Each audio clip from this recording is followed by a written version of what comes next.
घुसपैठियों को लेकर ग्रामीण विकास मंत्री इरफान अंसारी के दिए गए बयान पर बीजेपी प्रवक्ता प्रतुल शाहदेव ने पलटवार किया है। उन्होंने कहा, जो लोग बांग्लादेशी घुसपैठियों के वोट से जीतते हैं वो तो उनका पक्ष लेंगे ही, उनसे क्या उम्मीद करते हैं और उनके रहमो कर्म से विधायक और मंत्री बनते हैं। उन्होंने कहा, जामताड़ा घुसपैठियों की राजधानी हो गई है।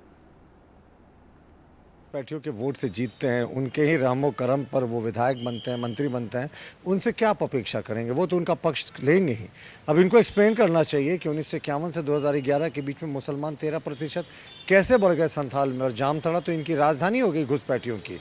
और इरफान अंसारी के बारे में कहा जाता है इन्हीं के वोट से जीतते हैं, तो जाहिर तौर पर वोट बैंक और तुष्टिकरण की राजनीति के कारण इनको डिफेंड करें। पर इरफान जी, आप स्थानीय मुसलमानों का नुकसान कर रहे हैं, क्योंकि ये बांग्लादेशी मुसलमान ना स्थानीय मुसलमानों के विकास की जो अल्पसंख्यक कल्याण की योजनाएं उनको हड़प जाते हैं। तो कहीं ना कहीं आप इन घुसपैठियों के कारण झारखंडी मुसलमानों की अवहेलना और अपेक्षा कर रहे हैं, जो कि घोर निंदनीय है।